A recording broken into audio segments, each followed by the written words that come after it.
James Carver stood alone on the balcony of his small quarters and looked up at the three moons of the sky was purple here, not blue like Earth. The air smelled like cold metal and old stone. Everything felt wrong. Everything felt empty. He was 52 years old. His hair had turned early and deep lines marked his face. 7 years ago, he had been a different man. He had been a husband. He had been a father. Then the Martian colony collapse happened and the ground swallowed his wife Maria and his little girl Lily. He remembered Lily's laugh. He remembered how she used to climb into his lap and fall asleep against his chest. He remembered the weight of her small body, the smell of her hair. Now he remembered nothing but ghosts. When Earth's government asked for volunteers to serve as the first human ambassador to the Empire, James raised his hand. Nobody else wanted the job. They were cold and proud. They were an ancient species who ruled 1,000 worlds. They looked at humans the way humans looked at insects. Why would anyone want to live among them?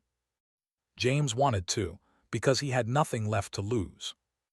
The capital was called the Throne of Stars. It was beautiful in a terrible way.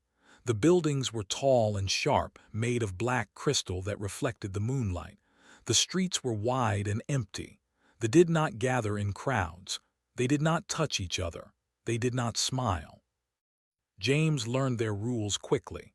Physical contact was sacred to they only touched their blood family, and even then, only in private. To touch a stranger was a great insult. To touch someone above your station was a crime. They believed that emotions were weakness. They hid their feelings behind masks of perfect calm. James found it all very sad.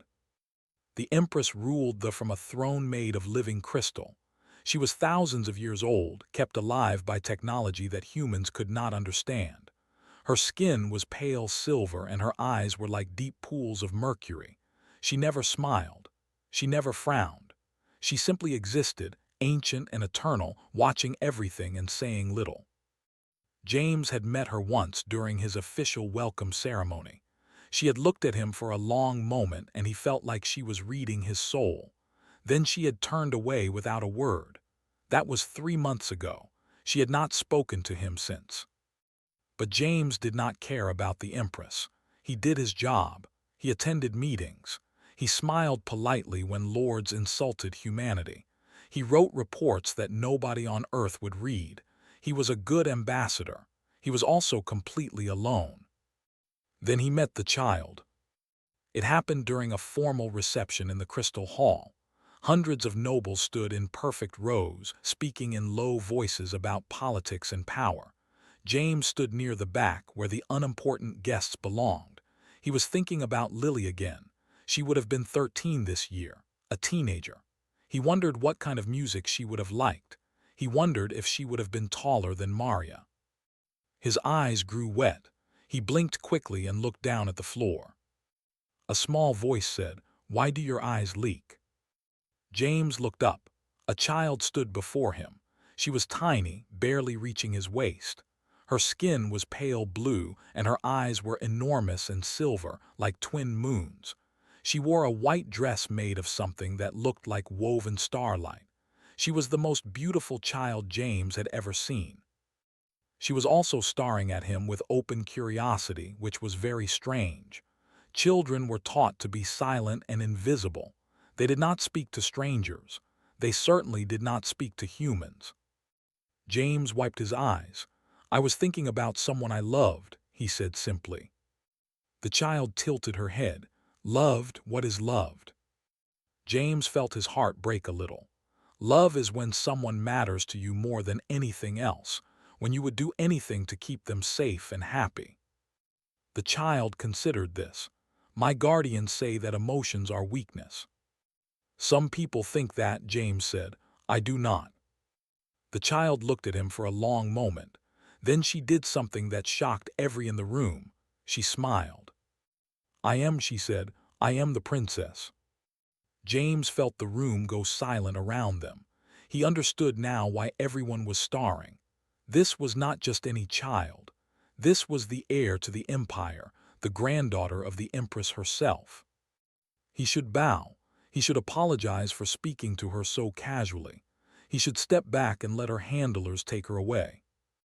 Instead, James did something that his diplomatic training told him was very stupid. He knelt down so that his eyes were level with hers. "Hello," he said gently. "I am James. I am from a planet called Earth." Silver eyes went wide. "You made yourself small," she whispered. "Why?" "Because it is hard to talk to someone when you are looking down at them. This way, we can see each other properly." Stared at him. No adult had ever knelt to speak to her. Her guardian stood above her and gave orders. The nobles of the court looked past her, seeing only her title. Even her grandmother, the Empress, sat high on her throne, distant and untouchable. But this strange human with the leaking eyes had made himself small just to speak to her. "You are strange, Earth," James said. "Yes," James agreed. "I probably am." His handlers arrived then, their faces masks of horror. They pulled the princess away with hurried apologies, their voices sharp with fear. James was certain he would be punished for this. He had spoken to the air without permission. He had knelt before her like an equal. But the punishment never came. High above the crystal hall, in a chamber hidden behind walls of one-way glass, the Empress watched a recording of the encounter. She watched the human kneel. She watched her granddaughter smile for the first time in 2 years. Her ancient hand tightened on the arm of her chair. She should intervene. She should forbid the child from ever approaching the human again. It was improper. It was dangerous. It went against every tradition of the people. But the Empress did not move. She simply watched, her silver eyes unreadable, as the recording played again and again. The human had knelt to speak to a child. Such a small thing, such a human thing. The Empress did not understand why it made her feel so strange inside.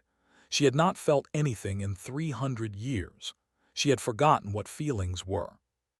But something was waking up in the cold depths of her ancient heart. Something that frightened her more than any enemy ever had. The days after their first meeting, James expected trouble. He expected guards at his door. He expected angry messages from Earth, telling him he had ruined everything. He expected to be sent home in shame. None of that happened. Instead, something stranger began, started appearing everywhere James went. When he walked through the crystal gardens, she would be there, pretending to look at the flowers. When he ate his meals in the lower dining hall, she would wander past, followed by nervous handlers. When he sat in the library, reading reports, a small shadow would appear at the edge of his vision. She never spoke to him directly. The handlers would not allow it. But she watched him constantly, her silver eyes full of questions she was not allowed to ask. The court noticed. Of course they noticed. "The princess is fascinated with the human," whispered the nobles. "How shameful, how improper." "Humans are barely civilized," others said. "They touch each other in public. They show their emotions like animals. The princess should not lower herself." James heard the whispers. His government heard them too. A message arrived from Earth, encrypted and urgent. "Ambassador Carver, maintain distance from the air. Do not jeopardize the alliance."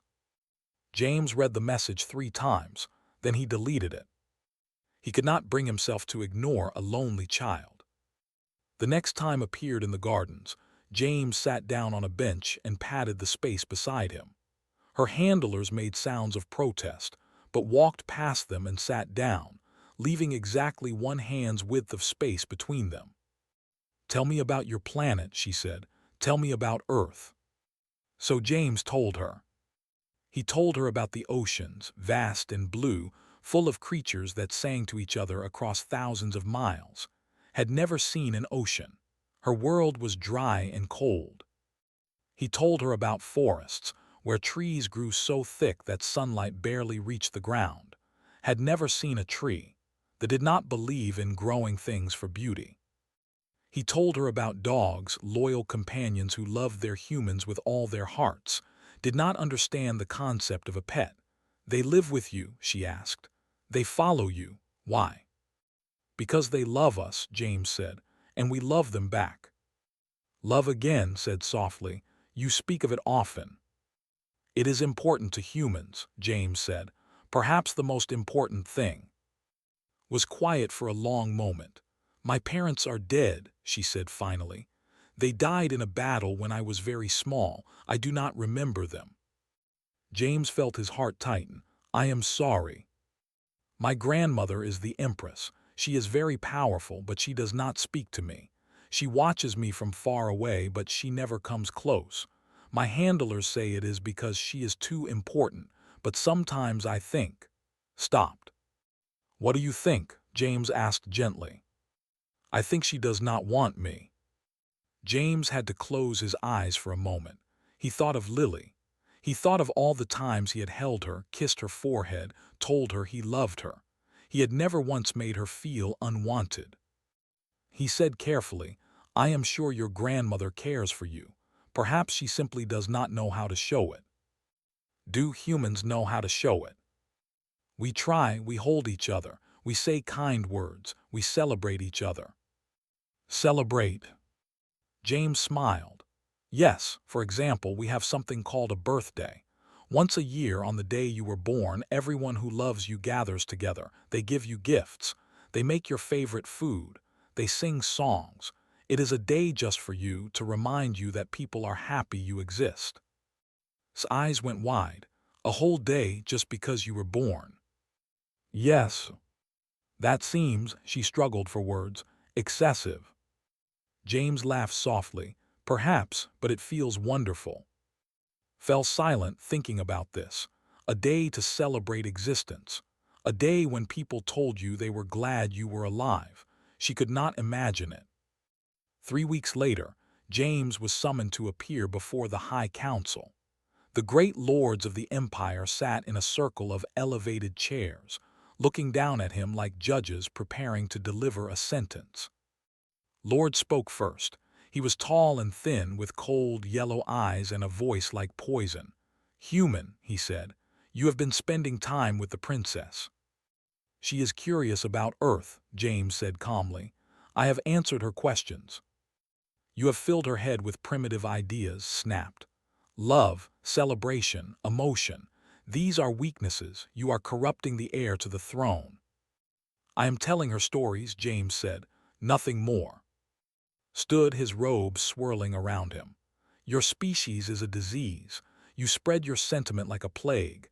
You come to our world with your leaking eyes and your soft hearts, and you think you can change us. You cannot. We are eternal. We are perfect. And you are nothing but animals playing at civilization. The other lords murmured in agreement. James stood very still. He thought of Maria, who had always told him that anger was a choice. He thought of Lily, who had never seen him lose his temper. You may think what you wish of humanity, James said quietly, but I will not apologize for being kind to a child. The chamber went silent. Then a small voice echoed through the hall. Earth James. Everyone turned, stood in the doorway, her handlers trying desperately to pull her back. She had escaped them again. She walked into the center of the chamber, ignoring the shocked faces of the lords, and stopped in front of James. You told me about birthdays, she said. You told me that humans celebrate being alive. Yes, James said. Has anyone ever told you they were grateful you exist? Made a sound of disgust. This is ridiculous. Guards removed the child. But did not move. She looked up at James with her silver moon eyes, waiting. James knelt down, just as he had done when they first met. No one has told me that in a very long time, princess. Reached out her small hand and touched his cheek. The contact was like lightning. Every in the room gasped. To touch someone outside your family was forbidden. To touch someone publicly was unthinkable. But did not care. I am grateful you exist, Earth James, she said. James felt tears slide down his face. He did not try to hide them. High above the chamber in her hidden throne room, the Empress watched through a viewing screen. She saw the human cry. She saw her granddaughter break 1,000 years of tradition with a single touch. Her hand gripped the arm of her throne so hard that the crystal cracked. She should stop this. She should punish them both. But she did nothing. She only watched and wondered why her ancient heart was beating so fast. The Grand Feast of Unity was the most important event of the year. Lords and ladies came from 1,000 worlds to attend. Trade agreements were signed. Alliances were formed. Wars were ended or begun. This year, humanity's fate hung in the balance. The Council had spent months debating whether to grant Earth access to their star lanes. Without those lanes, humanity would remain trapped in a small corner of the galaxy forever. With them, humans could reach new worlds, find new resources, and grow into something greater. Lord led the opposition. He spoke constantly of human weakness, of their dangerous emotions, of how they would infect with their primitive ways. He pointed to James and as proof. "Look," he said, "look how this human has corrupted our princess. He must be sent away. Humanity must be rejected." Many lords agreed with him. The final vote would happen tonight, after the feast. James sat at the lowest table in the great hall, far from the crystal platforms where the important guests dined. Below him sat only the servants and the representatives of conquered species. This was his place. This was where humans belonged, according to the. He did not mind. He had never cared about status. He only cared about doing his job, and if he was honest with himself, about a certain small princess who had somehow become the most important person in his life. Sat at the highest table, just below the Empress's throne. She wore formal robes of silver and white. Her handlers had braided her hair with crystals. She looked beautiful and tiny and completely alone. She had not spoken to James in 2 weeks. The handlers kept her away from him now, following orders from the council, had demanded it. The princess must be protected from human influence, he said. James watched her from across the vast hall. She looked miserable. The feast began. Servants brought dish after dish of strange foods. Music played from hidden speakers, cold and mathematical and empty of feeling. The lords made speeches about the glory of the empire. Spoke longest of all, his yellow eyes gleaming with triumph. "Tonight," he said, "we will vote to close our borders to humanity forever. We will protect our culture from contamination. We will preserve our purity." Many lords applauded. James sat quietly, his food untouched. He had failed. Earth would be rejected. Humanity would remain small and alone. And worst of all, he would be sent home and he would never see again. He thought of Lily. He thought of how he had failed to save her. Now he was failing again. Then he heard it. The sound of small footsteps on crystal floor. He looked up. Was walking down from the high platform. She moved past the lords and ladies, past the guards who reached for her, past the handlers who called her name. She walked with purpose, her silver eyes fixed on one point. She was walking toward James. The entire hall fell silent. Thousands of watched as their princess descended from her place of honor and walked to the lowest table in the room. She stopped in front of James. He looked at her, his heart pounding. He whispered, "What are you doing?" She did not answer. Instead, she climbed onto the bench beside him. Her handlers arrived, breathless with panic. "Princess, you must return to your seat. This is highly improper. The Empress is watching." Ignored them. She turned to James, and in a voice that carried through the silent hall, she asked a question that would change everything. "May I sit on your lap, Earth Father?" "Earth Father." The word hit the crowd like a bomb. Gasps echoed through the hall. Lords rose from their seats, his face twisted with rage. Earth Father was not just a word. In the language, it meant something sacred. It meant adoption. It meant family. To call someone father was to claim them as blood. It was the highest honor one could give another. And had just given it to a human. James sat frozen. He understood what she had done. If he accepted, he would be claiming a bond with the heir to the throne. The lords could call it presumption. They could demand his execution. They could use this to destroy any chance of alliance between Earth and the. If he refused, he would break his heart in front of everyone. He would prove that humans were just as cold as the believed. He looked at the child before him. He saw loneliness in her silver eyes. He saw hope. He saw love desperate and pure. He thought of Lily. He thought of how she used to climb into his lap and fall asleep against his chest. He thought of how much he missed being a father. Then he looked across the hall, to the high throne where the Empress sat. She was watching him. Her ancient face was still as stone. Her silver eyes revealed nothing. She could stop this with a single word. She could have guards drag away. She could have James arrested and executed. She did nothing.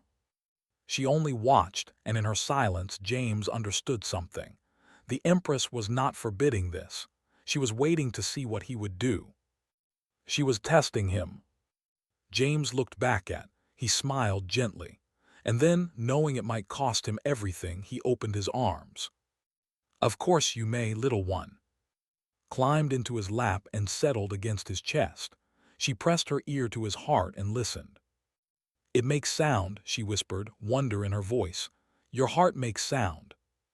"Yes," James said softly, "all human hearts do." "It is warm, you are warm." Tears spilled from her eyes. "I have never felt warm before." The hall exploded into chaos. Lords shouted, screamed for guards, handlers wept with despair. But one voice cut through everything. "Silence." The Empress had spoken. Everyone froze. The Empress never spoke during feasts. She watched, she judged, but she did not participate. For her to break that tradition was unheard of. The ancient ruler rose from her throne. She descended the steps slowly, her robes trailing behind her. The crowd parted before her like water before a ship. She stopped in front of James and buried her face in James's chest, trembling. James met the Empress's gaze and did not look away. "You have claimed my granddaughter," the Empress said. Her voice was cold and old and heavy with power. "You have named yourself her father." "She named me," James said quietly. "I only answered." The Empress studied him for a long moment. Her silver eyes searched his face looking for something. Fear, perhaps, or deception, or weakness. She found none of these things. "You know this could mean your death," she said. "Yes." "And still you hold her." "Yes." "Why?" James looked down at, curled against him like a small animal seeking shelter from a storm. He thought of all the years she had spent alone, surrounded by handlers who could not touch her and a grandmother who would not. "Because she asked," he said simply, "and because she needed someone to say yes." The Empress was silent for a very long time. Then she turned and walked back to her throne. She sat down. She raised one hand. "The human has committed no crime," she declared. "What I permit is permitted. This matter is closed." Sputtered with rage. "Your Majesty, this is outrageous. The traditions are mine to interpret," the Empress said coldly. "You forget your place, Lord." Fell silent, but his yellow eyes burned with hatred as he looked at James. The feast resumed, though no one ate. Everyone stared at the human ambassador sitting at the lowest table, holding the heir to the empire in his arms. And high on her throne, the Empress watched them with eyes that had not felt tears in 300 years. She did not understand why she wanted to cry. She only knew that something inside her had broken. Or perhaps something had finally started to heal. After the feast, nothing was the same. The court divided into two camps. Some said the Empress had lost her mind. Some said she was testing everyone. A few, very quietly, said that perhaps the human had shown them something they had forgotten. Said nothing in public, but in private he raged. "This human has made fools of us all," he hissed to his followers. He has wrapped the princess around his finger. If she takes the throne, she will fill the empire with human weakness. We will become soft. We will become emotional. We will fall. His followers agreed. Something had to be done. In the shadows of the palace, a conspiracy began to grow. James knew nothing of this.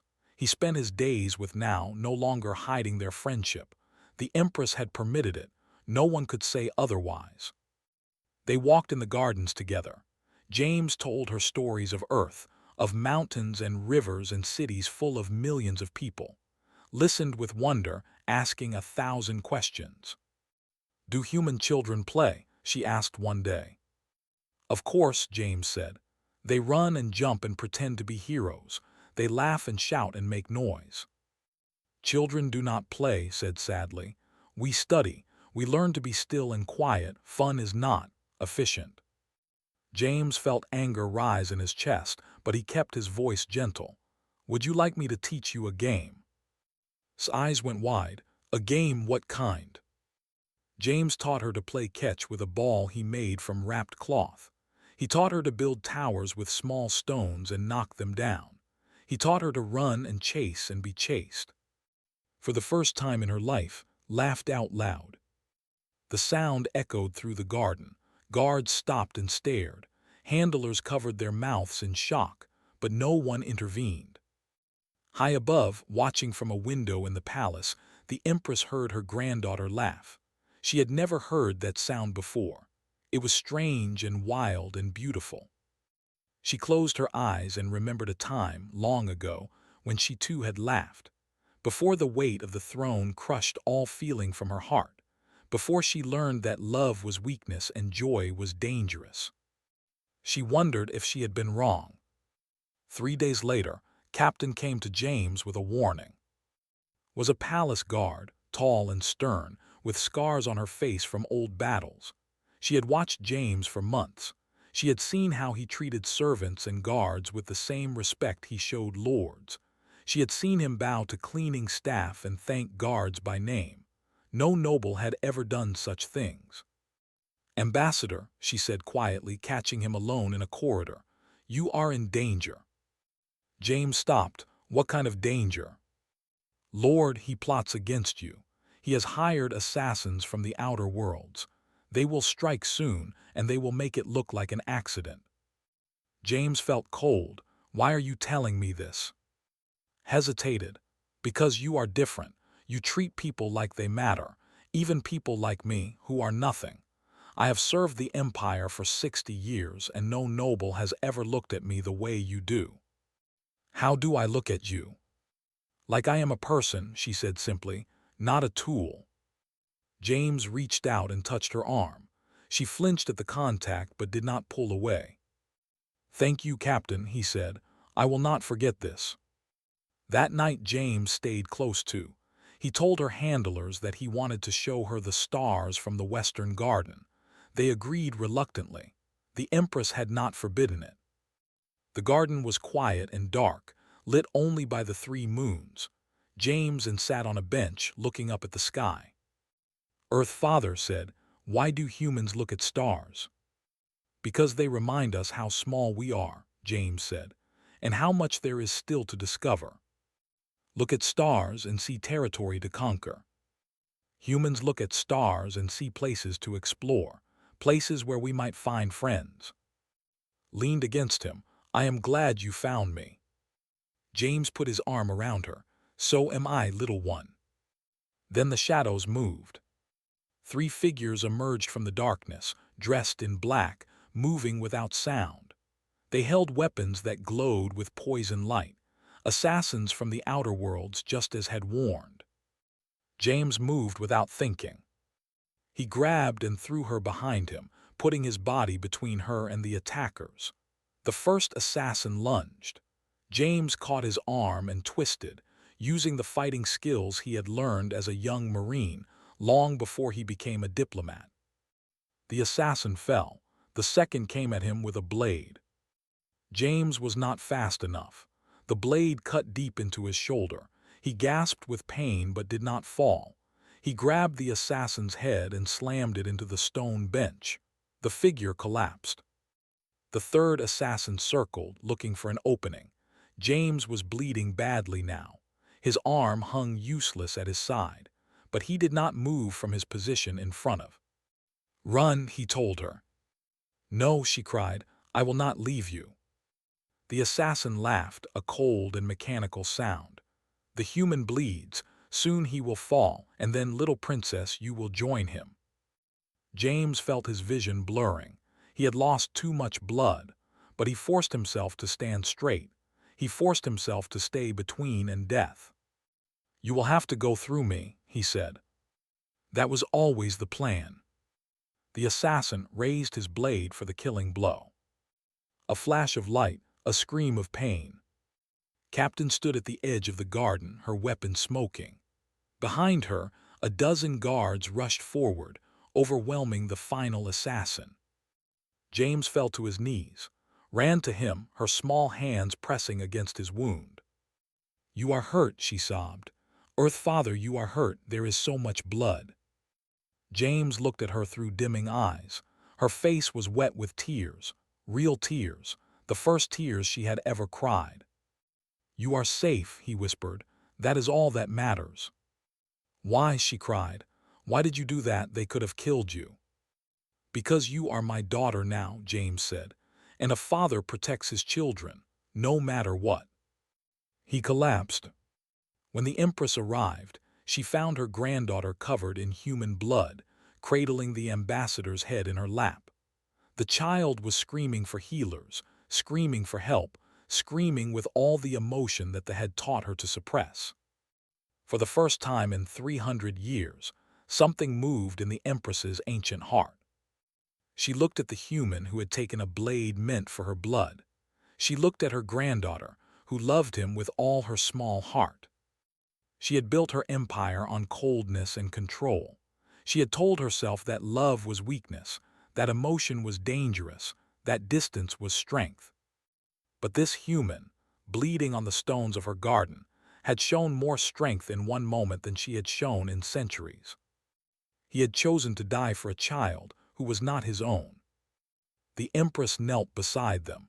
She had not knelt in 500 years. Her ancient joints protested, but she did not care. "He will live," she said, her voice thick with something she did not recognize. "I will make sure of it." Looked up at her grandmother with red and swollen eyes. "Promise me." The Empress took her granddaughter's hand. The touch burned like fire after centuries of nothing. "I promise," she said. And for the first time in 300 years, she meant it. James woke in a room of white crystal. Machines hummed around him, and soft light filled the space. His shoulder throbbed with pain, but it was bandaged and healing. Medicine was far beyond anything Earth possessed. Sat beside his bed, holding his hand. She had not left his side in 3 days. "Earth Father," she whispered when she saw his eyes open, "you came back." James smiled weakly.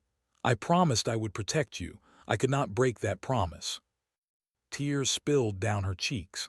"I was so scared. There was so much blood. I thought you were going to leave me like everyone else." James squeezed her hand. "I am not going anywhere, little one. Not unless you send me away." "Never," she said fiercely. "You are mine now. You are my family." The door opened. Captain entered, followed by 2 guards. "Ambassador," she said, "you need to know what has happened. Lord has been arrested. Under questioning, he confessed to organizing the assassination attempt. The conspiracy reaches deep into the court." James nodded slowly. "What will happen to him?" "A trial tomorrow. You must attend. The Empress has demanded it." James looked at. Her small face was hard with anger he had never seen before. "He tried to kill you," she said. "He tried to take you away from me." "Yes," James said, "but anger will not undo what happened, and revenge will not heal us." Did not answer, she only held his hand. The trial was held in the great hall of justice. Every noble of the empire attended. They filled the crystal galleries, thousands of silver faces watching in silence. James sat in a place of honor near the front, sat beside him. His shoulder was still bandaged and he moved stiffly, but he stood straight and tall. Stood in chains at the center of the hall. His yellow eyes burned with hatred. "You have been accused of conspiracy and attempted murder," the High Judge declared. "You ordered the deaths of Ambassador James Carver of Earth and Princess of the Imperial House. How do you answer?" Laughed. "I did what needed to be done. The human is a poison. He has infected the princess with his weakness. He has corrupted the throne itself. I am not a criminal. I am a patriot." The crowd murmured. "And what weakness has he spread?" the judge asked. "Love," spat the word like a curse. "Emotion. He teaches our children to feel. He shows them affection and kindness. These things have no place in the empire. They make us soft. They make us vulnerable. They were great because we were cold, because we were hard, because we did not let foolish sentiment cloud our judgment." He turned and pointed at James. "Look at him. He nearly died for a child that is not even his blood. What kind of madness is that? What kind of weakness? A proper would have stepped aside and let the assassins take the girl. Self-preservation is logic. Sacrifice is insanity." The hall was silent. Then a small voice spoke. "May I address the court?" Everyone turned, had risen from her seat. The judge hesitated. "Princess, you are young, this is not." "I am the heir to the throne," said. Her voice was steady and clear. "I have the right to speak." The judge looked to the Empress, high on her throne. The ancient ruler nodded once. "Speak, child." Walked to the center of the hall. She was tiny among the towering crystal pillars, a small figure in white facing a crowd of thousands. But she did not tremble. She did not look away. "Lord calls love a weakness," she said. "He says emotion makes us vulnerable. He says they are great because we do not feel." She paused and looked around the hall. "But I ask you, what has our coldness given us? We live for thousands of years, but we are alone. We rule 1,000 worlds, but we have no friends. We raise our children with discipline and distance, and they grow up empty and afraid." Her voice grew stronger. "I was empty. I was afraid. For 6 years I lived in this palace, surrounded by servants and guards and handlers, and not one of them ever told me they were glad I existed.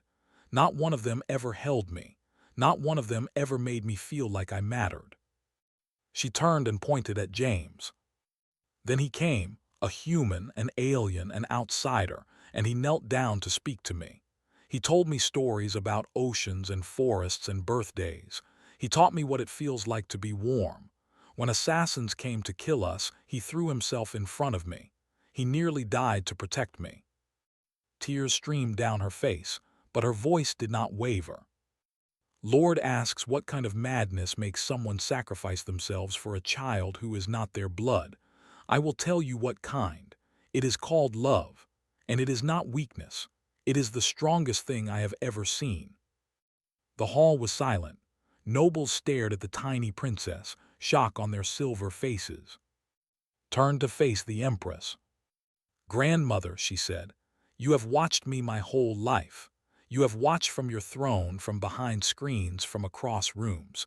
You have never held me. You have never told me you love me." She took a breath. "Do you? Do you love me at all?" The question hung in the air. Every eye turned to the Empress. For 1,000 years she had ruled with silence and distance. She had never shown emotion. She had never admitted weakness. The Empress rose from her throne. The crowd gasped. She descended the steps slowly, her ancient body moving with painful care. She walked across the hall, past the guards, past the nobles, past in his chains. She stopped in front of. "I have watched," she said. Her voice was heavy with a sorrow that had been buried for centuries. "I have watched this human show you more warmth in 3 months than I have shown you in 6 years." She closed her eyes. "I told myself it was law, it was tradition. It was what an empress must do. I told myself that love was weakness, and that by keeping my distance I was making you strong." She opened her eyes, and they were wet with tears. I was wrong. A gasp rippled through the hall. The Empress crying. The Empress admitting fault. It was impossible. It was unthinkable. This human, she said, looking at James, has shown me what true strength looks like. It is not coldness. It is not distance. It is the courage to love even when it might hurt. It is the willingness to give everything for someone who matters to you. She knelt. The Empress of 1,000 worlds knelt before her granddaughter. "Can you forgive me, child?" she whispered. "Can you teach me how to love you? I have forgotten how." Stared at her grandmother with wide eyes. Her whole life she had dreamed of this moment. She had imagined it 1,000 times. She looked at James. He nodded gently, his eyes full of tears. Turned back to her grandmother and opened her arms. "Of course I forgive you," she said. "You are my family too." The Empress pulled her granddaughter into her arms and held her tight. She wept openly, 300 years of frozen grief melting away. The hall watched in stunned silence. After a long moment, the Empress rose. She turned to face the court, his hand still clasped in hers. "Lord," she said, her voice ringing with authority, "you called love a weakness, but today love has shown us a strength greater than any army. You are sentenced to exile. You will never return to these worlds." Screamed with rage, but the guards dragged him away. The Empress raised her hand. "Let it be known," she declared. "From this day forward, Ambassador James Carver of Earth is granted the title of Earth Father to the House of Stars. He is adopted into the imperial family. He is one of us." The hall erupted into chaos. Nobles shouted, some in protest, some in amazement. But the Empress's word was law. What she declared was.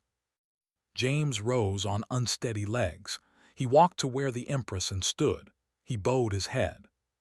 "Your Majesty," he said, "I do not know if I deserve this honor." The Empress reached out and touched his face. The contact made him flinch in surprise, but she did not pull away. "You taught my granddaughter how to love," she said quietly. "You taught me how to feel. You deserve more than we can ever give." Grabbed his hand. He looked down at her, this strange little alien girl who had changed his life. "Earth Father," she said, smiling through her tears. "We are a family now, a real family." James felt something warm spread through his chest. He thought of Lily. He thought of Maria. He thought of the family he had lost. And he realized that he had found a new one. "Yes," he said softly, "we are." Years later, when Empress the Kind took the throne, she changed the ancient laws. Warmth was no longer forbidden. Love was no longer weakness. Children were held and cherished and told that they mattered. The first act of her reign was to declare a new holiday across the empire. They called it Birthday. And every year on that day, people gathered to celebrate the humans who had taught them the greatest lesson of all, that kindness is not weakness, that love is not dangerous, and that sometimes the smallest gesture can change the universe. Somewhere in the palace, an old man with hair sat on a balcony, watching the celebrations. A grown woman sat beside him, her silver skin gleaming in the light of 3 moons. "Happy birthday," Earth Father said. James smiled and took her hand. "Happy birthday, little one." And across the empire, 1,000 worlds learned what it meant to be human.